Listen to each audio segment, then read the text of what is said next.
Bonjour et bienvenue sur Optimis TV. Nous sommes le jeudi 23 janvier 2025 et aujourd'hui c'est une émission un petit peu spéciale. On va réagir à une actualité de cette semaine, les préconisations du SNOF concernant la pratique de la téléophtalmologie et de la téléexpertise. Pour ce faire, et je tiens à m'excuser d'avance pour la qualité du son et de l'image, puisqu'on a voulu organiser une réaction en live. On a demandé pour ce faire la réaction à cette actualité du président et fondateur de l'ILEU, Jean-Valéry De Sens, et du président et fondateur de la société Tessan, Jordan Cohen. Jean-Valéry De Sens est avec nous aujourd'hui pour réagir à cette actualité. Malheureusement, nous n'avons pas trouvé de créneau pour avoir la réaction de la société Tessan, mais je ne désespère pas. Je pense que je l'aurai dans les prochains jours et je ne manquerai pas de vous faire parvenir cette réaction, même par écrit. La téléophtalmologie et la téléexpertise, un sujet qui divise, mais un sujet qui passionne.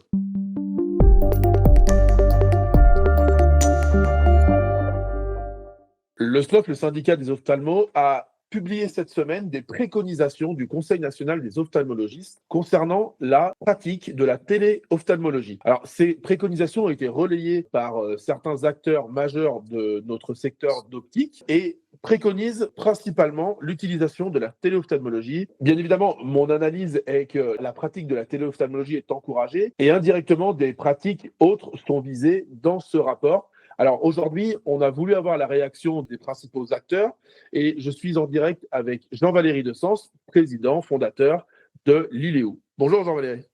Bonjour Maxime. Merci beaucoup de t'être rendu disponible depuis Albi, c'est ça? Exactement, oui, je suis à Albi où on est allé faire des reportages auprès des citoyens qui ont des difficultés à accéder à des rendez-vous chez les ophtalmologistes. Ok.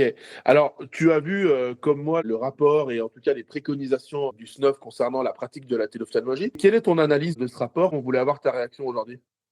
Moi, je crois que les préconisations du Conseil national des professionnels d'ophtalmologie vont dans le bon sens, puisqu'elles permettent d'envisager aujourd'hui le service 3.0, la téléexpertise de demain finalement, c'est-à-dire d'être capable de dissocier ce qu'on appelle la collecte de l'information de l'analyse des dossiers.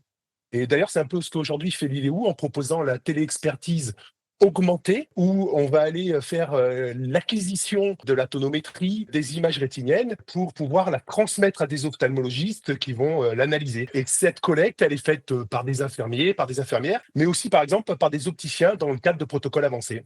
Moi, je comprends en lisant ces préconisations et surtout en lisant les relais qui ont été faits de certains présidents d'enseigne que la téléophtalmologie est plutôt portée par le SNOF. Et je comprends aussi qu'il y a des certains non-dits parce qu'on sait que certains privilégient une méthode plutôt qu'une autre. Et j'ai l'impression quand même que ces préconisations sont quand même axées sur l'ophtalmo doit faire ses analyses et c'est pas l'opticien de le faire. Est-ce que tu comprends la même chose? Je rentre pas vraiment dans ce jeu-là. Moi, ce qui m'intéresse, c'est de savoir, au final, de m'intéresser aux principaux intéressés que sont les patients, les citoyens français, de quoi ils ont besoin, comment on peut les aider. Et je me dis que lorsqu'on est capable de se dire que la téléophtalmologie, la téléexpertise peut dans l'avenir collecter ces informations de manière à faire un travail de meilleure qualité, de manière à participer à la prévention, ça va dans le bon sens. Après, moi, les intérêts de chacun, ce sont des intérêts économiques. Que la famille Afflelou défende la société Medadom, c'est normal, ils sont actionnaires dedans.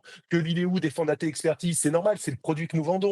Mais moi, ce qui m'intéresse avant tout, c'est l'intérêt supérieur des citoyens et des patients. Et Jean-Valéry, j'ai une question peut-être un peu directe, mais qu'est-ce que tu réponds à ceux qui disent au quotidien, mais en fait, la téléexpertise, c'est illégal? Ça, il n'y a plus de sujet sur ce point-là. La téléexpertise, elle est parfaitement légale, elle a été reconnue par tout le monde.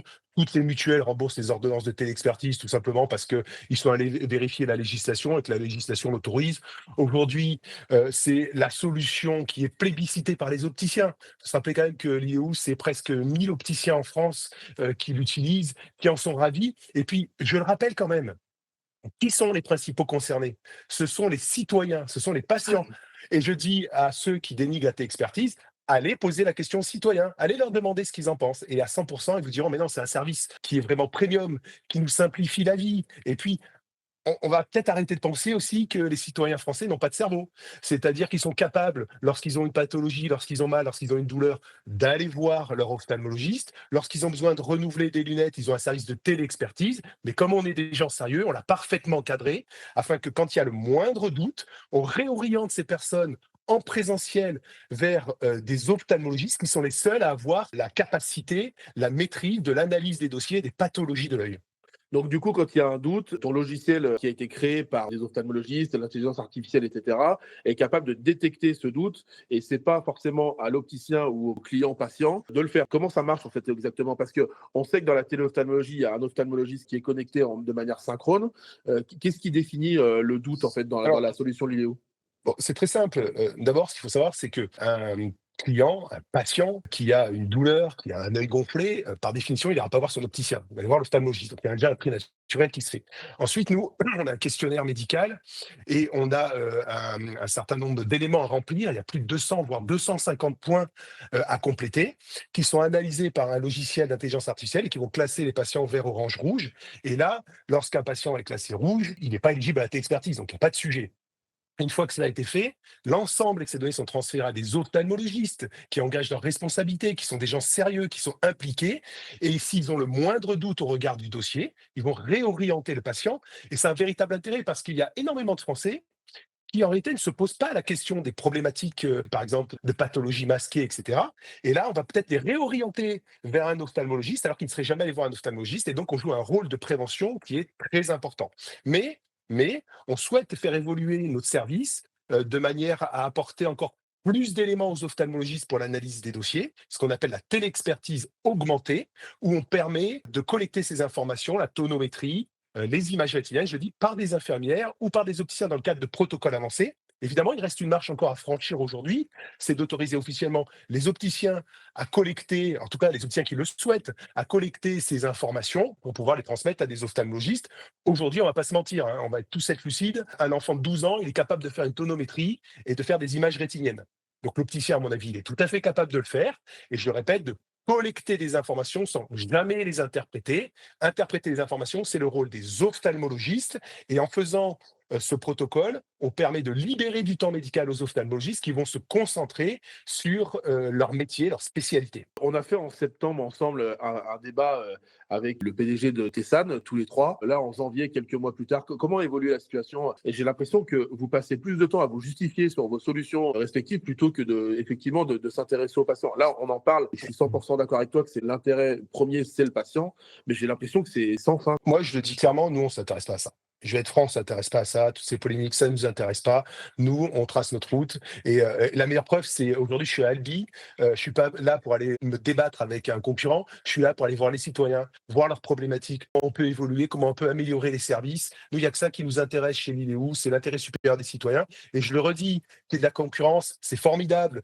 Qu'il y ait d'autres solutions, nous, on est ravis que ça fonctionne comme ça parce que c'est l'intérêt des citoyens. Ces solutions sont complémentaires. Vouloir les mettre en confrontation directe, c'est une erreur magistrale. Et puis, il y a une phrase que j'aime bien, je te l'ai déjà dit, cette phrase-là, je pense qu'elle est importante. C'est le résultat qui compte. Savoir est-ce que les citoyens sont satisfaits? Est-ce que le produit est plébiscité par les opticiens? L'ILEO, c'est 1000 clients aujourd'hui. Aujourd'hui, on développe une force commerciale de terrain, toujours pour la proximité. On a une croissance qui est exponentielle. On améliore notre service. Nous, on n'a jamais dit que ce qu'on faisait, c'était parfait. Jamais. On ne dira jamais ça. Mais par contre, on le fait avec du cœur. On essaie de le faire consciencieusement. On essaie de progresser. On écoute ce que nous disent parfois les concurrents, ce que nous disent les sociétés savantes. On échange avec les parlementaires. On veut progresser dans l'intérêt supérieur des citoyens. Ok, c'est très clair. Et pour terminer, j'ai une question. Si on avait trois personnes devant nous, quel message tu aurais à leur faire passer? On va commencer par le SNOF.